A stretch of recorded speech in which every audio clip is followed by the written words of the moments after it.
pagbati na may ngiti sa aking mga labi. Naghahanap ba kayo ng makakatuwang sa pagre-review ng inyong anak? Meron yan sa DepEd. Ang ETUlay online tutorial ay libre at handog ng ating kagawaran sa pangunguna ng OUA ICTS EdTech. Ito ay isang proyektong makatutulong sa mga mag-aaral, katuwang ang mga magulang o kasama sa kani-kanilang tahanan para masagutan at maunawaan ang mga modules. Hangad din ng programang ETUlay ang matulungan ang ating mga guro sa kanilang mga blended learning classes. Ang ating ETUlay ay mula kinder hanggang senior high school. Bukod sa academics, meron din tayong mga special programs gaya ng All is Wellness, Reading and Math Remediation, Storytelling, Mommy Tech Talks, Classes sa Gramatika, Speech Class, Financial Literacy, at marami pang iba. Pinalawig din ng ETUlay ang ating Alive program para sa mga mag-aaral mula grade 1 hanggang grade 3. Gayun din ay mayroon tayong ALS program at SPED tutorials na makasisigurong makakamit ng lahat ang inclusive education. May SPED hotline na rin para sa inyong mga katanungan patungkol sa special education. Kaya, subaybayan mula Lunes hanggang Biyernes, mula 9:00 ng umaga hanggang 7:00 ng gabi ang ating ETUlay. Sa ating pagtutulungan, maiaangat natin ang bawat isa. Ating itutulay ang pagkatuto upang di mapigil ang pag-aaral ng kabataang Pilipino. Itulay natin ito, sulong edukalidad.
Mabuhay!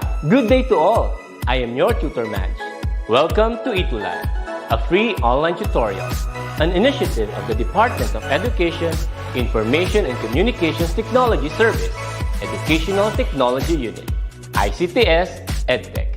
This program is aimed at helping and assisting learners from kindergarten, senior high school, ALS, Alive, and SPED learners. Aside from answering the modules, the ETUlay is offering programs which you will surely look forward to. Together with our parents and teachers, the ETUlay will bridge the gaps where difficulty and ease meet in learning new knowledge and skills. So, let us prepare our modules, pen and paper. Ready your mind to see and hear worthwhile and interesting lessons. Let us now study and learn, together with our volunteer online tutors. Tara na!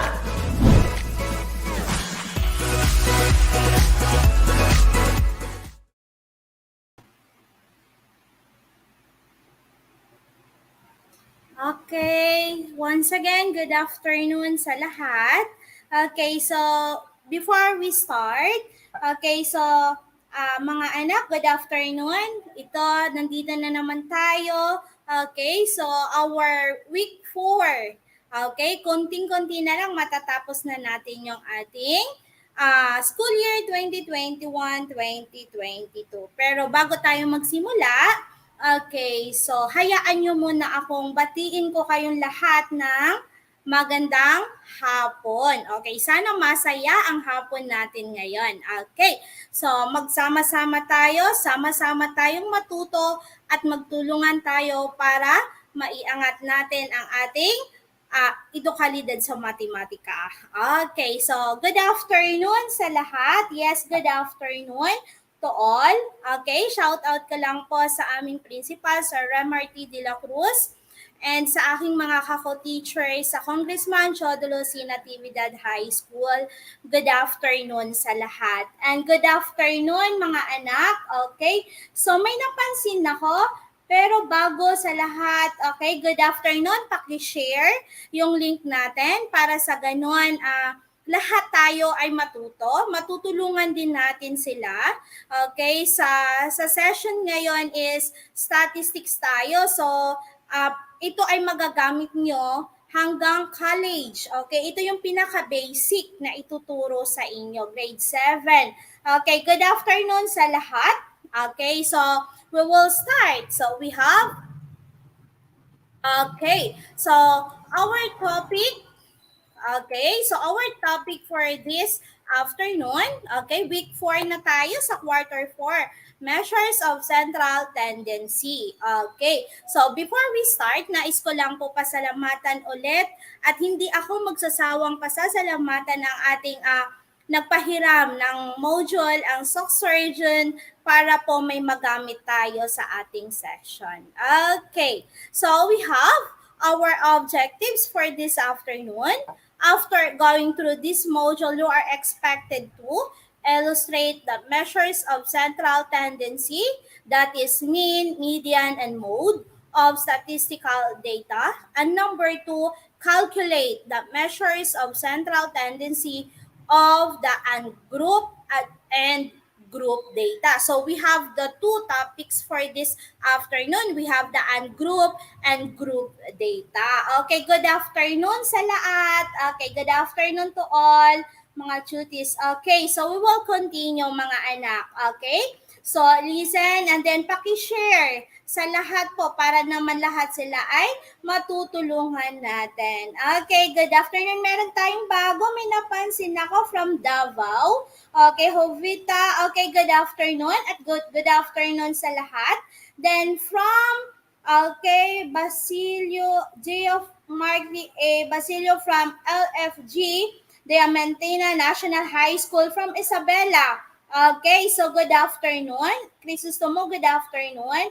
Batang nauna po sila Kerubin. Okay, sila Samantha.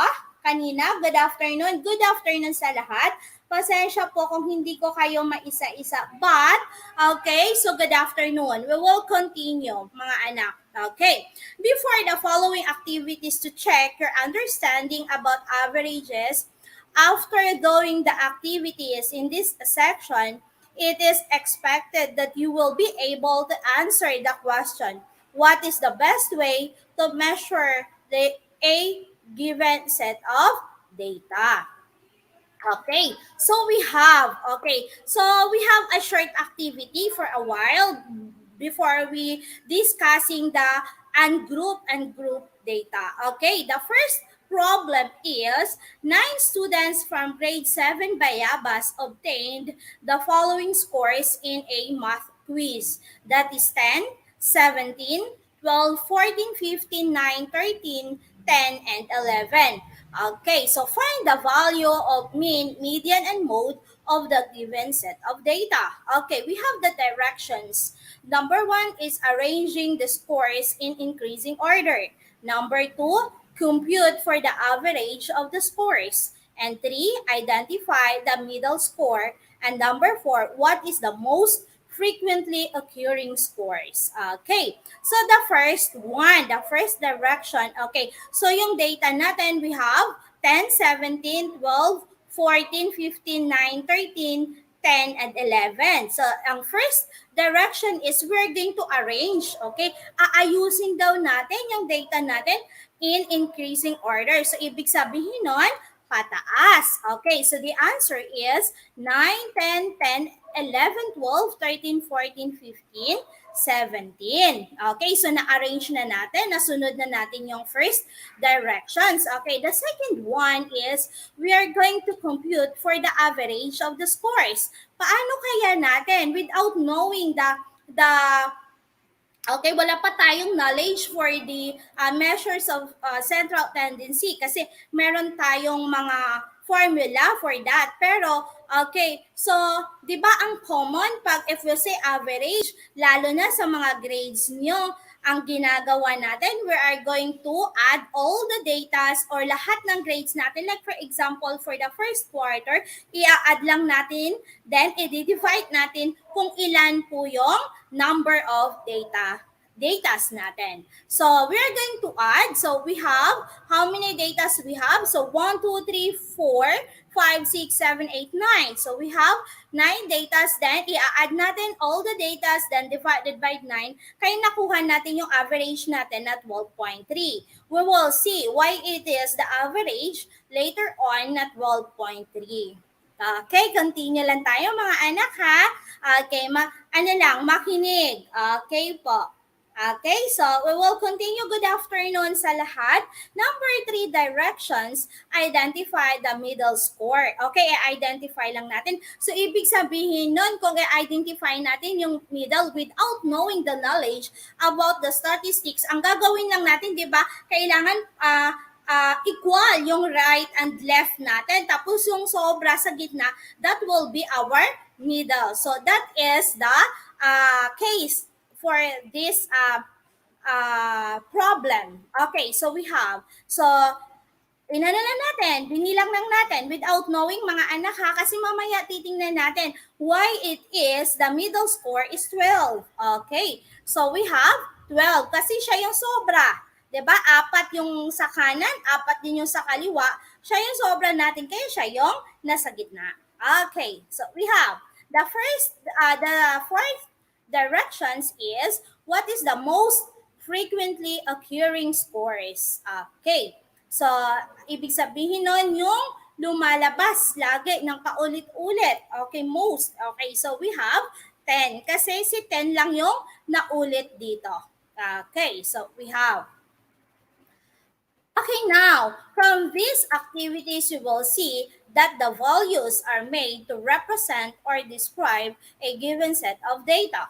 You will know more about the characteristics of each type of measures of central tendency in the next activities and discussions. Okay, so we will continue mga anak ha, kasi mahaba-haba po. Makinig tayo para po ma-absorb natin at mai-apply natin sa ating schools. Okay, so we have statisticians analyze data to obtain useful information from them. An important part of data analysis is to find the average value and middle value or the most frequent value of a set of data. Okay, next. Next one, measures of central tendency is any measure indicating the center of a set of data. The mean, median, and mode are the 3 kinds of averages. Okay, so the first one that we're going to discuss is measures of central tendency of ungroup data. Okay, so ungroup kasi dalawa yun mga anak. We have the group and the ungroup data. Okay, so yung madali muna. So we have the ungroup. Okay, the mean for ungroup. Okay, the mean, also known as the arithmetic mean or average, is the most commonly used measures of central position. It is the sum of measures x divided by the number n of measures in a variable. It is symbolized as x tapos bar. Okay, mababasa natin as x then bar. To find the mean of an ungroup data, use the formula. Okay, ito yung formula natin for mean. Okay, summation of x all over n. Okay, so we have.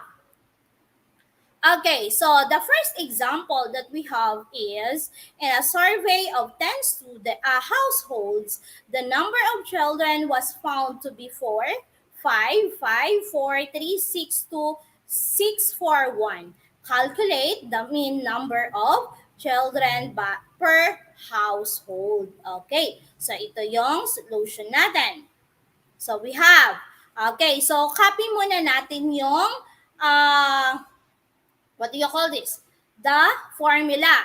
Okay. So, ito yung formula natin, mga anak. Okay. So, mean is equals to summation of x all over n. Okay. So, ang gagawin natin, sabi ko nga kanina, i-add lang natin all the datas. Okay. Kung ay tatanong nyo, ma'am, need ba i-arrange yung datas natin bago natin makuha yung mean? Okay. Mga anak, kahit hindi na po. Okay. Sa mean po, kahit hindi nyo na i-arrange, i-add nyo lang lahat. Okay. Ganun at ganun pa din yung sagot na makukuha nyo. Kahit rumble po yan, basta po kompleto po yung data natin. Pag kulang yan, so mali yan kasi makukulangan kayo ng mean nyo. Okay, so we're going to add all the datas, then yung n natin, that is the number of datas, kung ilan po yung data natin. So, in this case, yung number of data natin is 10. So, add all the datas divided by 10. So, pag in-add natin to, that is 40.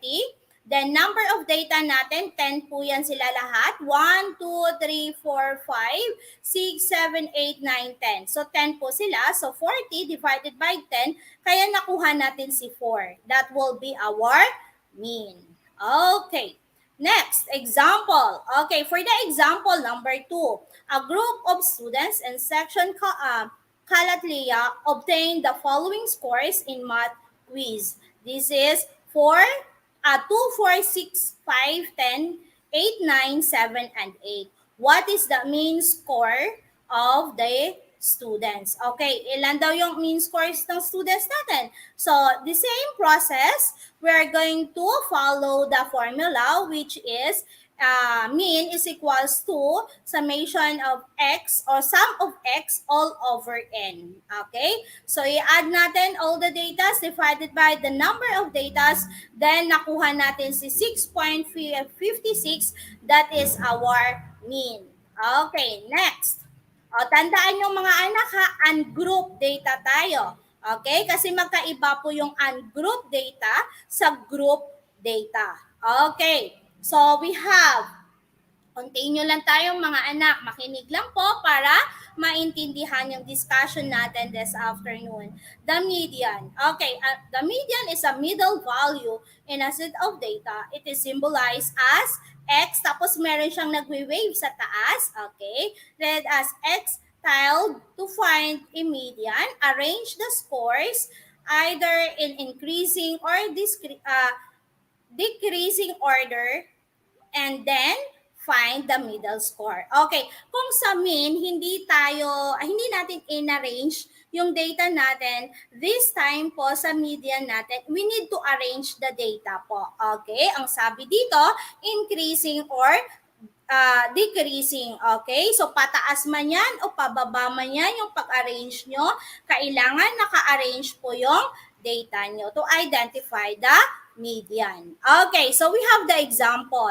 Find the median of the following set of numbers. So we have 8, 14, 8, 45, 1, 31, 16, 40, 12, 30, 42, 30, 24. Okay, so we have solution natin. Arrange the numbers from the least to greatest or greatest to least in case of an odd numbers of terms. Find the middle term. Okay, kung add po yun, ibig sabihin, if we say add datas, merong isa na walang partner. Okay? Yun yung mabilis nyo maintindihan. If you're going to partner, okay? So, meron diyang isa na walang partner. That will be your mean. Pero kailangan, huwag anak kalimutan na dapat i-arrange muna natin yung data natin. So, and then after that, pag na-arrange na po natin mga anak, that is the time that you're going to identify your middle value or your median. Okay, so in this example, our n, okay? N natin, ito po yung total natin. Okay, kung ilan sila lahat. So, 13 po yan. 1, 2, 3, 4, 5, 6, 7, 8, 9, 10, 11, 12, 13. So, 13 po yung data natin. Okay, so in this case, 24 po yung middle value natin or yung median natin.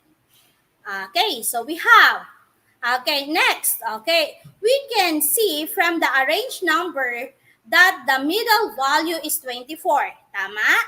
Since the middle value is the median, then the median is 24. Okay, so we have, yan po. Okay, for the example number 2, in a basketball game between ABC High School and XYZ High School, the ABC players' individual points were 3, 13, 7, 5, 21, 23, 14, 11, 12, 23, and 8. Calculate the median of the following scores. Okay? So, ang sabi ko nga kanina, bago natin makalculate yung median natin, we're going to arrange first the data pataas man yan, increasing or decreasing order. Okay. So, the first one, okay, that we're going to do is we're going to arrange the data. Okay, tingnan nyo, pataas yun, anak.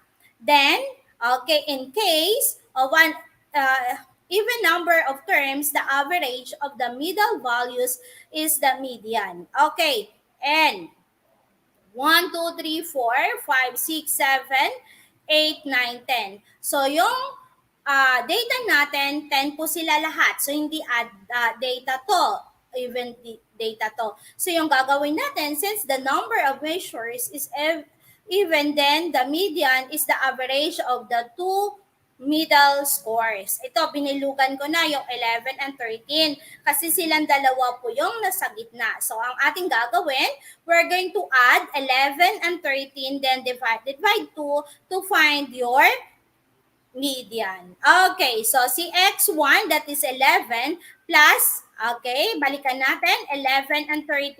So, 11 and 13 divided by 2, that is 11 plus 13 is 24. Then, bakit dinivide natin sa 2, mga anak? Dahil dalawa sila. Okay? Then, 24 divided by 2, that is 12. Hence, the median score is 12. Kaya, saka pa lang natin makukuha yung median natin. Okay, we will continue. Okay, next one. Okay, the mode. The mode is the measures or value which occurs most frequently. Ibig sabihin nun, lumalabas siya lagi in a set of data. It is the value with the greatest frequency. It is symbolized as X. Okay? X, read as X hat. Kasi para siyang may ganon sa taas. Okay? To find the value for a set of data, number 1, select the measures that appears most often in the set. Okay? If the 2 or more measures appear the same number of times, then each of these values is a mode. And the third one, if every measure appears the same number of time, then the set of data has no mode. Okay, meron akong example. Find the mode in the given set of scores. Okay, tingnan nyo sa A. Mga anak, may naulit ba? May naulit. So, ibig sabihin nun, meron. Okay, si 5, ilang base, there are 3 times. 3 times na lumabas si 5. So, ibig sabihin nun, si 5 yung mode nyo. Kasi siya yung naulit. Okay? So, we have, in this case, anak, walang naulit. Tama? Okay. So, 23, 21, 16, 22, 19, 24. So, walang number na naulit. Ibig sabihin nun, wala kayong mode. Okay. Next. Okay. So, dito na tayo. Measures of central tendency of group data. Okay. Group data na tayo. So, kanina, kung si median o si mean natin sa ungroup data, i-add lang natin. Okay. So, the sum of X all over the number of data, yun po yung formula natin. Tandaan mga anak ha. Okay. So, average, yung clue dun is average. Okay. Then, sa mode naman, most frequently number na lumabas. Okay, to identify your mode. Pag yan lumabas, pag naulit yung number na yan sa data natin, ibig sabihin nun, yan na yung mode nyo. Okay? Then, sa median naman, okay, ang median natin, pag na-arrange nyo na, increasing or decreasing order man yan, then after that, that is the time that you're going to identify your median. Okay, yung gitna. Okay? Pag add siya, wala tayong problema kasi yung isa na natitira sa gitna na walang partner, that will be your median. What if, kung lahat sila may partner, so yung dalawang gitna, i-add lang natin, divided by 2, to get your median. Okay? Madali. Okay. We will see kung yun din po ang process sa group data natin. Okay? The data in a real-world situation can be overwhelming. However, by appropriately organizing data, it is often possible to make a rather complicated set of data easier to understand. Although the basic ideas of grouping use common sense, there are associated terminologies. To understand the terms, we consider the following. Okay, so we have, ang i-consider natin yung isa yung frequency distribution table. The number of pieces of the data that fall into a particular class is called the frequency of that class. Okay, of that class. For example, as shown in the table 1, the frequency of the table 31 to 35 is 7. A table listing all classes and their frequencies is called the frequency distribution. Okay, we will see the example. Okay, mean for the group data. So ito yung anak, yung formula natin. When the number items in a set of data is too big, items are grouped for convenience. To find the mean for group data using class marks, the following formula can be used. Okay, so kung kanina, add all the x, okay, sum of x all over n, yun po yung mean ng ungroup dito po sa group data natin, okay, summation of f of x all over sum of f. Okay, yung f na to, this will be your frequency. Paano natin makuha si fx?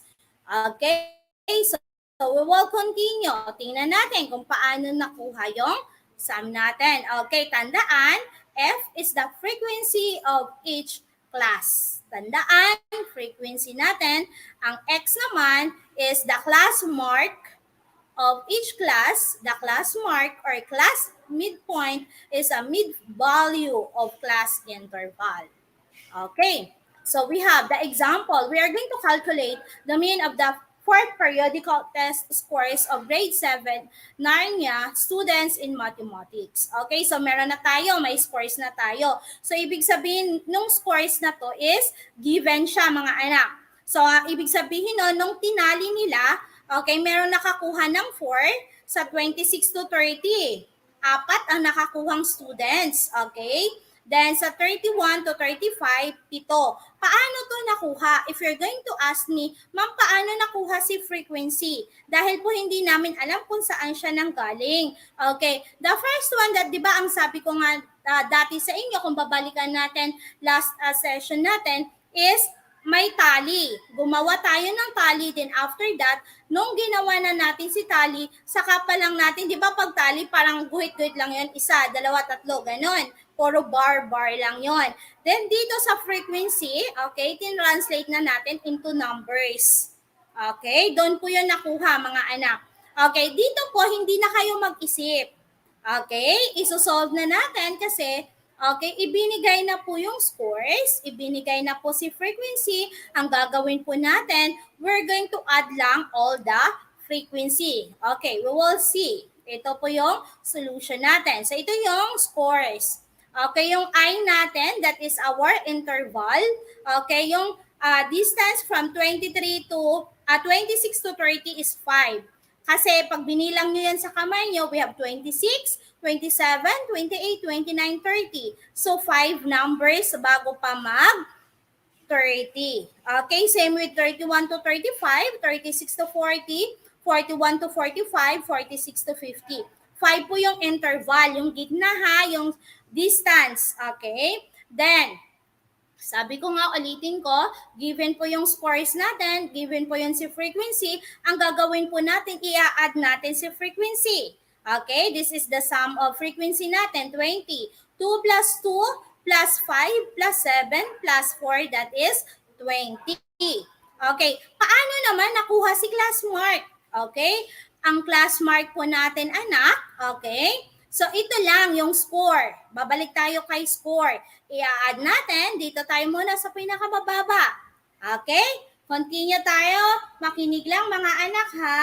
Okay, para mamaya, okay, makasagot tayo sa mga tanong. So ito po, paano nakuha si class mark? I-add lang po natin yung score. Okay? So 26 plus 30, then divided by 2.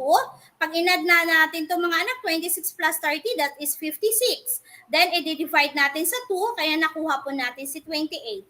Same with 31 plus 35, that is 66. 66 divided by 2, nakuha natin si 33. Same with 36 plus 40, okay, that is 76. Tama po ba? 76 divided by 3, nakuha natin si 37. Same with 41 plus 45 divided by 2, okay, that is 86. Divided by 2 is 43. Then, 46 plus 50, that is 96. Divided by 2, that is 48. Okay, nasundan po ba? Okay, then, paano naman natin makuha si fx? Okay, so si fx po, pag tayo ay minultiply natin si f at saka si x. Okay? Pag minultiply natin si f at saka si x, makukuha natin yung fx natin. Okay? So, like for example, this one. 2 times 48, that is 96. Then, 2 times 43, that is 86. Then, 5 times 37, that is 185. 7 times 33, that is 231. 4 times 28, that is 112. Then after that, i-add po natin lahat. Kasi ang formula natin sa group data ng mean natin is summation of or sum of fx all over sum of f. Okay? So, sum of fx all over sum of f. Okay? So, i-add natin si fx, yung value dito sa fx. So, nung in-add na natin, nakuha po natin yung 710 mga anak. Nung nakuha na natin si 710 at nakuha na natin si 20, pwede na natin makukuha yung mean nyo for group data. So, i-divide nyo lang 710 divided by 20. Okay, pag divide natin, makukuha natin si 35.5. That is your mean. Therefore, the mean for the fourth periodical test is 35.5. Okay, nasusundan po. Okay, so we have. So tapos na tayo sa mean. We have median. Okay, for the median natin, for group data, the median is the middle value in a set of quantities. It separates an ordered set of data into two equal parts.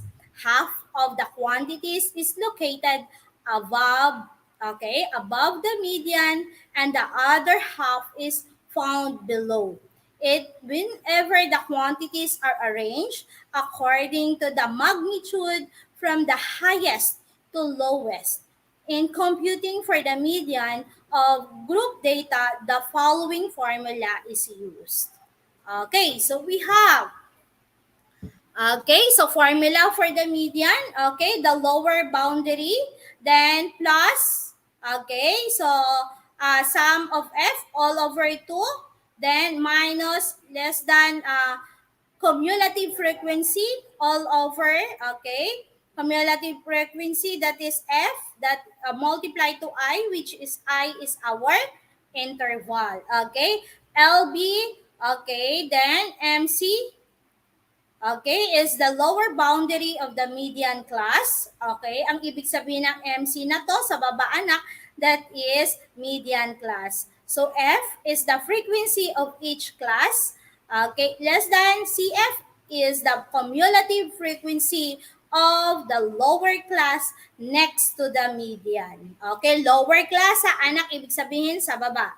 Okay, so I is the class interval. The median class is the class with the smallest cumulative frequency greater than or equal to sum of F all over 2. The computed median must be within the median class. Okay, so we will see. We have the example for that. Calculate the median of grade 7 Narnia students in the 4th periodical test in mathematics. Okay, same process lang tayo mga anak. Okay, so we have the table. Okay, kung napapansin nyo po, okay, so naka-bold na po yung 31 to 35 natin. Okay, same score po yan mga anak kung nakikita nyo. We have 26 to 30, 31 to 35, 36 to 40, 41 to 45, 46 to 50. Okay? So yung frequency natin, yung interval natin, so yung interval, ibig sabihin yun, yung distance natin, so that is 5 numbers. Okay? 26 from 30, meron tayong 5 numbers na nasa gitna nila. Okay? Then, okay, inad na natin yung frequency. So, sum of frequency natin is 20. Paano po natin nakuha yung lower class boundary? Paano po? Okay. So, itong mga anak, paano natin nakuha? Di ba nakita nyo dito sa score? Okay, yung score natin. So, yung pinakamababa dito is 26. Tama? Okay, mag-minus 0.5 lang tayo.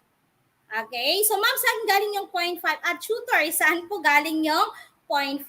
Given po yun, anak. So, we have 26 minus 0.5, that is 25.5, 31, basta po sa mababa. Okay, mababang score.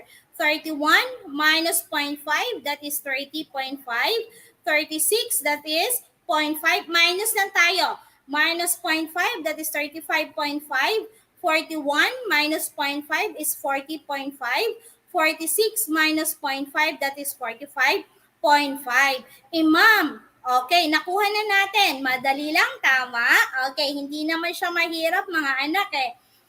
Okay, next. Okay, less than cumulative frequency. Paano naman nakuha to, yung less than cumulative frequency natin? So mga anak, dito tayo mag-focus sa frequency natin. Kung nakita nyo, we have 2, 2, 5, 7, 4. Yung frequency natin.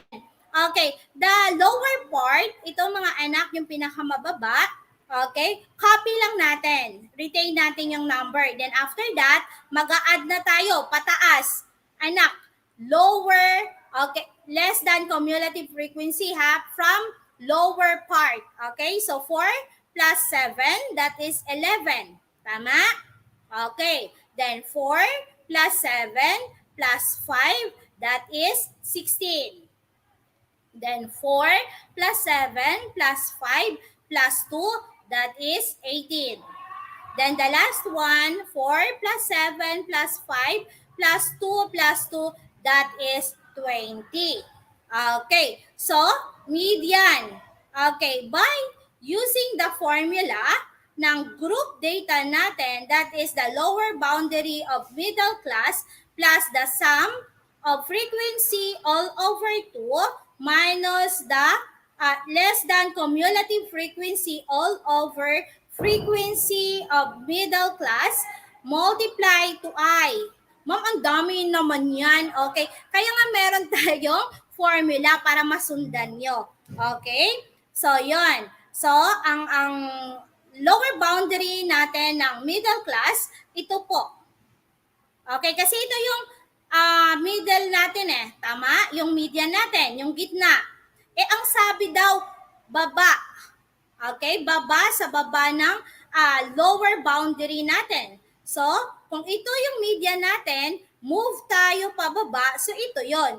So, that will be our median class. Then, after that, i-apply na natin yung formula natin. Okay, tandaan ha, baba, baka sa taas kayo mga anak kumuha ng value ha, baba kasi lower boundary. Ibig sabihin, wala naman siyang sinabing upper boundary, tama?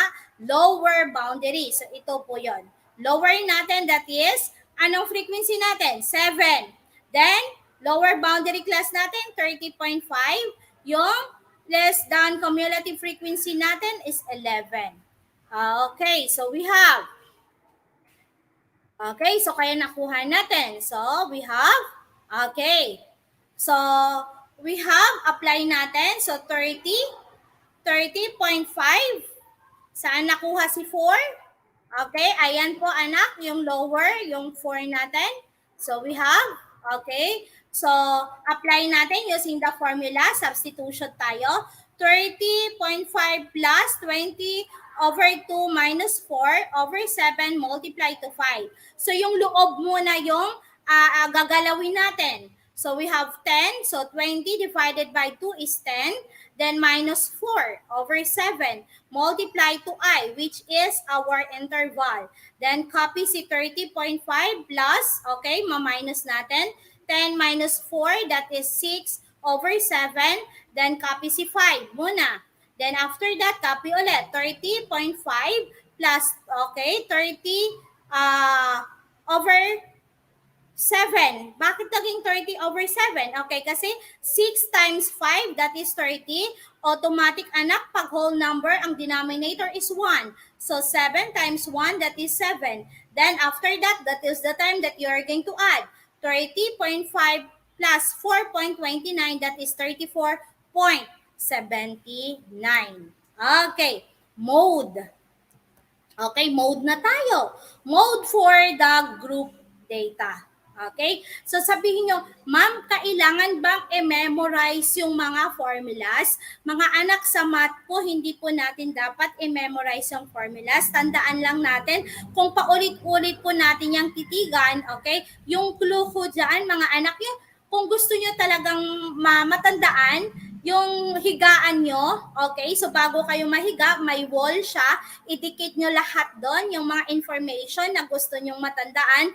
Kasi every now and then, pag yan po nakikita nyo lagi, pag yan na ulit-ulit, paulit-ulit na natitigan nyo, kahit 5 minutes lang yan, kahit ilang minuto lang yan, okay, later on, matatandaan nyo po lahat ng gusto nyong mai-input po sa inyo na knowledge. Hindi lang sa math, kahit po sa ibang subject. Okay po? Kasi pag nag-memorize ka, pag nadapa ka, wala na yun. Baka iba na yung ma-memorize mo. Okay, we will continue. Mode for the group data. The mode for the group data can be approximated using the following formula. Okay, yung mode natin, so is equals to, okay, so LM then, okay, MO yung sa baba is the lower boundary of a modal class. Okay, modal class. MO, ibig sabihin nun, modal class. DI is the difference between the frequencies of the modal class and the next lower class. Then D2, okay, dito yan anak sa formula. D2 is the difference between the frequencies of the modal class and the next upper class, and is the class interval, yung I. Okay, D2 daw is the difference between, okay, between the frequencies of the upper, okay, upper modal class. Okay, the modal class is the class with the highest frequency. O, ang modal class na daw natin, yung may pinakamataas na frequency. O, dito, ano yung may pinakamataas nating frequency? Di ba yung 31 to 35, siya yung may pinakamataas na frequency. Ibig sabihin nun, siya yung modal class natin. Okay? Napakadali ano? Okay, so yun siya yung modal class natin kasi siya yung may pinakamataas na frequency. Okay.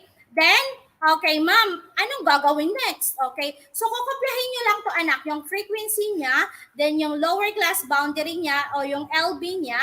Okay, then i-apply natin dun sa formula. So, that is 30.5. Yun po yung score. Then D1 natin is 7. Ang sabi doon, we're going to subtract the lower class. Okay, so 7 kasi 4. Kung natatandaan nyo, we have 4. Ang baba niya, okay, yung lower. So we have 7 minus 4, that is 3. Yung upper niya naman is 5. So 7 minus 5 is 2. Then yung I natin or the class interval natin is 5. Then after that, okay, substitution na tayo. So sabi ko nga, tandaan mga anak, loob muna tayo. Then palabas ng palabas pagdating po sa solution. Okay, so we have copy si 30.5 plus, okay, so open and close bracket, we have 3. Okay, over 3 plus 2 times 5. So 3, i-add natin si 3 plus 2, 3 over 5, that copy si 5. Then multiply 3 times 5, that is 15 over 5. Then we have copy ulit si 30, 30.5 plus 3. Kaya yung mode natin is 33.5. Okay na. Nakuha. Sana po nakuha. Okay. So we have to sum it up, read its statement carefully and identify which word or words is being described. Choose your answer from the box hot best below. Okay, yung pagpipilian natin, we have the median, measures of central tendency, mode, and mean. Okay, number 1 question. I am the most commonly used measure of central tendency. Yung lagi nating ginagamit kahit saan tayo. 'Di ba? Ang clue ko nga diyan kahit saan. 'Di ba? Pag bumili ka ng kamatis, kung ilang kilo 'yan. Halimbawa, kung yung kamatis is bumili ka ng 1 kilong kamatis, magkano yung halaga? Bumili ka ulit sa kabilang store ng kamatis o i-add mo lahat ng price ng kamatis. Ano ang tawag doon sa measures of the central tendency? Pag kinuha natin kung magkano yung ano niya. Okay, that is our mean. Okay? So sige nga, paki-comment nga mga anak. Kung nandyan pa kayo, sige nga. Okay. So we have. Okay. So we have for the next. Okay. So we have. Okay. I appear the most number of times in the given set. That is mode. Okay, very good for the answer. Wow! Okay. So, ibig sabihin na naintindihan nyo yung discussion natin. Okay? Mga anak? Okay, so we have the next one. Okay. So, next one, I am typically and I am the 3 forms. Okay, sino yon? Yung may 3 forms. That is? Okay. So, we have okay, thank you for the very good answer. Thank you mga anak. Okay, so we have for number 3. Sa number 3, ano ang sagot? I am, typically, and I am the 3 forms. Okay, so yes, we have. Okay, yan, meron na. Yes, Janet, we will see if your answer is correct. But the answer for number 2 and number 1 is correct. How about number 3? We will see if your answer is correct for number 3. Okay, so what is the answer? We will see. Yes, okay. So we have, okay, the measures of central tendency. Okay, number 4 question, I am also referred to as an average. Ayun, hindi ko natanggal. Okay, so that is our topic. Okay, may 5 pa pala. I am the middle value in a set of data arranged in numerical, okay, ascending or decreasing order. Ano yon? Yung ina-arrange muna natin para ma-identify natin yung middle value. Ano yon? Mga anak, yes, very good. Okay, yes. We will see. Janet ulit. Si Janet ang nauna. We will see kung tama po yung sagot ni Janet. We will see. Okay, also Jovita, Gaza, Kerubin, and Samantha. We will see. Okay, so the answer for number 5 is, okay, median. Okay, very good mga anak. Okay, that's all for this afternoon. Patuloy po tayong, okay, i-like, i-share yung link natin para naman sa ganon, matulungan natin lahat. Okay, again, I'm Tutor Jolie at nagsasabing mag-ingat lagi dahil ang panahon ngayon, meron pa rin COVID-19. Okay, salamat sa lahat. Bye, mga anak. See you on next Friday. Okay, bye. Thank you for listening. Thank you for the comment. And thank you for sharing the link. Okay, bye.